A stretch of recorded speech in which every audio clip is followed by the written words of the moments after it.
Bonjour à tous, c'est Séverine, bienvenue sur Trouver la paix et la joie, bienvenue aux nouveaux abonnés. Nous sommes mercredi, aujourd'hui nous allons parler du dernier message de Jésus lui-même. C'est un message qui est vraiment certifié, authentifié par l'Église catholique, qui a été donné le 25 décembre à un laïc qui a décidé de rester anonyme. Et nous allons parler du contenu de ce message. Je vais vous lire quelques passages et je vais vous apporter ma réflexion personnelle. Donc, ce message a été donné par Jésus lui-même sur donc le jour de Noël. Donc, premier message, premier point important, quelle est la signification réelle de Noël? Et Jésus vraiment est peiné et attristé par ce que nous avons fait de Noël. Mes chers enfants, voici venu Noël et la célébration de ma naissance, naissance terrestre de votre Seigneur. Les hommes associent aujourd'hui à cette fête tant de frivolité que celles-ci finissent par primer sur l'essentiel. Le Père Noël y remplace l'enfant Dieu, paisiblement couché dans une mangeoire, et ripaille, beuverie et cadeaux, la prière, l'adoration et l'action de grâce. Et oui, Noël, c'est ça. C'est avant tout prière, adoration et action de grâce. Et c'est vrai que voilà, Noël est devenu une fête commerciale et vraiment j'espère que frères et sœurs, vous avez passé un Noël vraiment spirituel et digne de ce nom. En tout cas, moi je sais que personnellement, j'ai eu cette prise de conscience qu'on offrait trop de cadeaux à nos enfants et qu'un seul cadeau suffisait, que le premier cadeau qu'on peut offrir à nos enfants, c'est de vraiment leur expliquer le sens de Noël. Alors je sais qu'avec mon petit dernier, on a fait beaucoup de prières devant la crèche et qu'on a beaucoup médité ensemble sur le mystère de Noël. Donc je continue à vous lire ce que notre Seigneur a dit à notre frère qui a décidé de rester anonyme. Bien que je sois né dans une pauvre étable qui n'a rien en commun avec toute cette profusion de biens matériels et de mangeailles, c'est moi, le roi du monde, le trésor vers lequel se sont tournés pendant des siècles les regards émerveillés des petits et des grands avec foi, amour et espérance.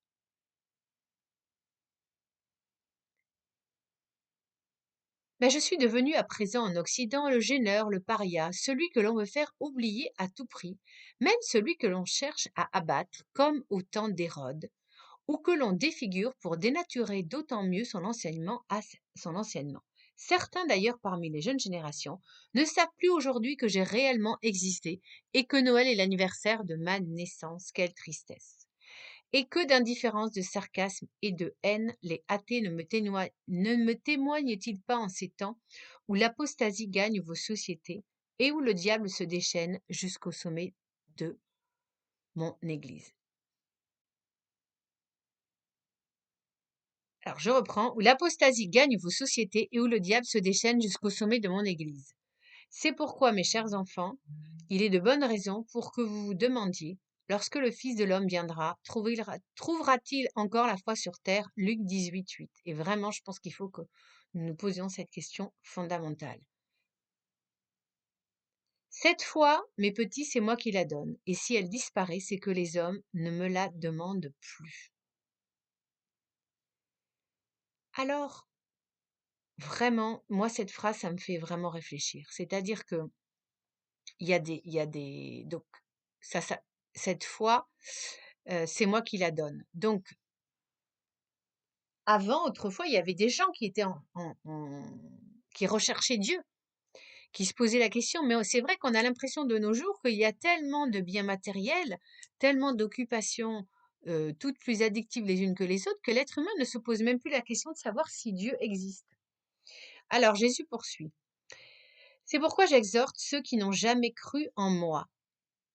Donc ça s'adresse aux personnes athées, qui sont dans le doute ou qui ont perdu la foi, à me solliciter audacieusement et avec insistance en ce temps de Noël et de jour comme de nuit, à l'instar de l'ami importun Luc 11, 5, 13, qui a vu son opiniâtreté finalement récompensée. Donc voilà, vous voyez, ce message s'adresse évidemment aux catholiques, mais aux personnes athées, aux personnes qui sont dans le doute, aux personnes qui ont perdu la foi. Demandez à Dieu de vous manifester sa présence. Demandez à Jésus de se manifester à vous. L'acquisition de la foi reste néanmoins difficile chez l'orgueilleux, l'homme hautain et le rebelle. Voilà, C'est-à-dire qu'on peut demander la foi à Dieu, mais évidemment, il faut avoir quand même des dispositions. Donc, les personnes orgueilleuses, hautaines et rebelles, eh bien, n'auront pas, auront très difficilement la foi. Donc, il faut quand même avoir vraiment un cœur ouvert. En effet, même si ces derniers reconnaissent intellectuellement la sagesse de mes paroles et peuvent admettre l'héroïcité des vertus de certains saints, ils n'en restent pas moins froids et fermés dès qu'il s'agit de me considérer comme Dieu. En vérité, allergiques qu'ils sont à la notion de péché, ils préfèrent s'enfermer dans un système de pensée où ils se croient en parfaite liberté alors qu'ils s'isolent eux-mêmes de l'essentiel. C'est pourquoi il leur est si difficile de plier pour accueillir en eux le don de la foi et celui de la grâce qui pourrait voir féconder leur cœur comme des semences prometteuses de légumes ou de fruits viennent féconder la terre de vos jardins. En vérité, ils font subir à l'esprit et à leur âme une injuste séquestration, tout en s'arrogeant le droit d'utiliser indignement de leur corps, ce qui les prive d'autant plus de l'accès à la vie divine et à la vraie liberté, celle des enfants de Dieu, lorsqu'ils sont chastes et obéissent aux commandements. Et ça, je voudrais revenir sur ce point. C'est vrai que certaines personnes athées sont athées non pas parce qu'elles ne croient pas réellement que Dieu existe, mais c'est parce qu'elles ne veulent pas croire en Jésus parce qu'elles savent qu'il va y avoir eh bien, un chemin à suivre. Et ce chemin va demander quelques efforts et notamment de renoncer à certaines pratiques charnelles. Et beaucoup pensent que la liberté, en fait, c'est de faire ce qu'on veut de son corps. Et certains, voilà, restent dans l'athéisme parce que, voilà, ils veulent céder à leurs attraits sensuels. Donc c'est vraiment triste parce que voilà, Jésus dit que voilà, c'est une fausse liberté et qui n'amène évidemment jamais au vrai bonheur. Alors, comme ma sainte mère a cru à la parole de l'archange et a engendré en elle selon la chair le Verbe de Dieu, vous, mes petits, croyez en moi et laissez l'Esprit Saint engendrer en vous, selon la foi et d'une façon singulière, l'enfant de la crèche. Il pourra y faire des merveilles. Cependant, sachez que tout homme qui m'accueille en lui doit ensuite m'y conserver précieusement, car si vous ne priez pas, si vous n'évitez pas volontairement les tentations et les occasions de chute, si vous ne vous confessez pas régulièrement auprès d'un prêtre de mon Église catholique, si vous ne respectez pas le jour du Seigneur, ne participez pas à la Sainte Messe et ne recevez pas mon corps et mon sang dans mon cœur pur et sincère, si vous ne faites pas à tout instant œuvre de charité, si vous ne pratiquez jamais le jeûne et si vous ne lisez pas régulièrement les Écritures saintes ainsi que de saints ouvrages spirituels, alors, mes chers enfants, à mon plus grand regret, vous verrez la foi s'affadir, décliner et peut-être même disparaître. Donc là, on va s'arrêter quelques instants. Ça veut dire quoi? Ça veut dire que la foi, elle ne nous est pas donnée une fois pour toutes par le baptême, le catéchisme, et paf. La foi n'est pas un acquis définitif. La foi, elle s'entretient. Donc, elle s'entretient tout simplement en suivant les commandements et les sacrements de la Sainte Église catholique. Finalement, rien de nouveau, c'est toujours la même chose qu'on dit. Donc, voilà, si parmi vous, il y a des gens qui ont une foi qui tiédit, bah, posez-vous la question. Est-ce que je respecte les 10 commandements? Est-ce que je respecte le dimanche? Est-ce que je vais à la messe? Est-ce que je me confesse? Est-ce que je lis la parole de Dieu? Si vous ne faites rien de tout ça, c'est normal que votre foi soit tiède. Moi, je peux vous dire que avant, je faisais pas grand-chose de ça. J'allais à la messe 2 fois par an et ma foi, elle était très très moyenne.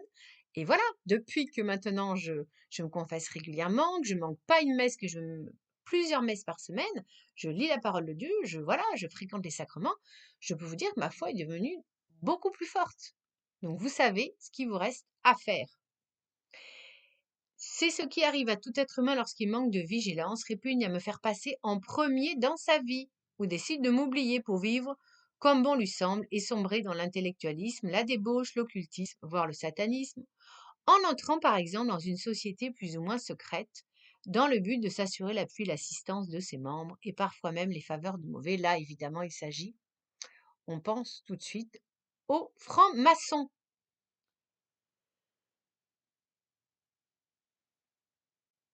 Alors, dans le passage suivant, Jésus maintenant va s'adresser aux prêtres, qui le chagrinent profondément.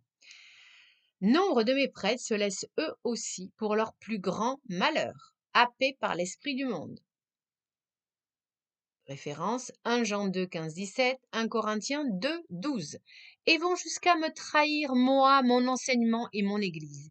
Ils négligent leur vie spirituelle pour des raisons plus ou moins avouables, passent des heures sur la toile au détriment de la lecture quotidienne de leur bréviaire, de la célébration régulière de la Sainte Messe et de la fidélité à leur ministère, et se laissent séduire par des idéologies perverses et souvent hérétiques. C'est ainsi que certains nantis du cursus pourtant impressionnant dans le domaine des sciences humaines et sociales, de la théologie, deviennent des faux docteurs de ce temps et les porte-parole du faux esprit, celui qui souffle au sein de mon Église un vent empoisonné. Donc vous voyez, frères et sœurs, qu'au sein même de l'Église, il y a une attaque contre le Christ. Et ça, c'est vraiment, moi, ça me brise le cœur. Et j'espère que vraiment des prêtres pourront écouter mon podcast. Et donc, si vous connaissez les prêtres, partagez-leur ce podcast. C'est très important. Il faut réagir. Ensuite, Jésus va parler en fait du synode qui s'est terminé en octobre. Donc concernant le synode, Jésus commence, par remercier particulièrement les prélats et les pasteurs qui, au risque de se voir bafoués par les tenants du modernisme, se sont courageusement levés pour dire leur inquiétude quant à l'esprit de ce synode.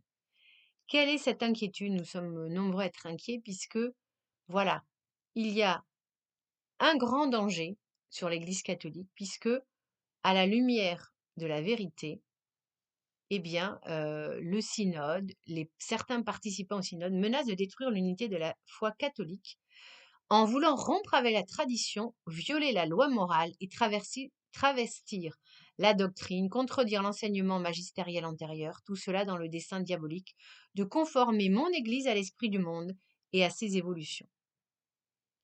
Je ne peux, mes chers enfants, que vous implorer de prier plus encore pour mon vicaire, donc là il s'agit du pape et ceux qui l'assistent, afin qu'en ce temps de Noël, où les cœurs s'attendrissent devant l'enfant de la crèche, ils écoutent attentivement la voix de mon esprit et les supplier de renoncer à mettre en place leurs réformes innovantes, qui, si elles promettent de satisfaire certaines minorités en quête de reconnaissance et toute une population de chrétiens modernistes, notamment des femmes,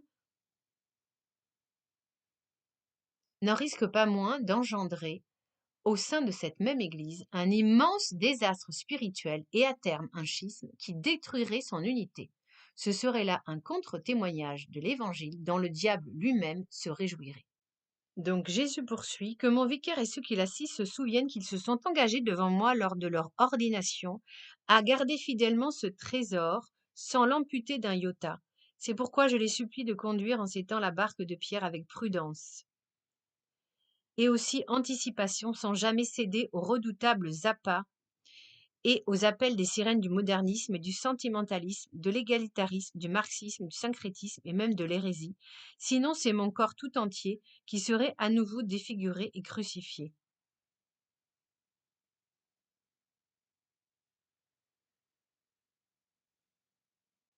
Ensuite, Jésus vraiment avertit vraiment le pape que, voilà, s'il s'obstine, donc le pape et puis ses conseillers, dans leurs erreurs, mon Église alors submergée par l'esprit du monde devra, comme ma Sainte Mère l'a dévoilé à Fatima, connaître son Gethsémani et passer par la croix.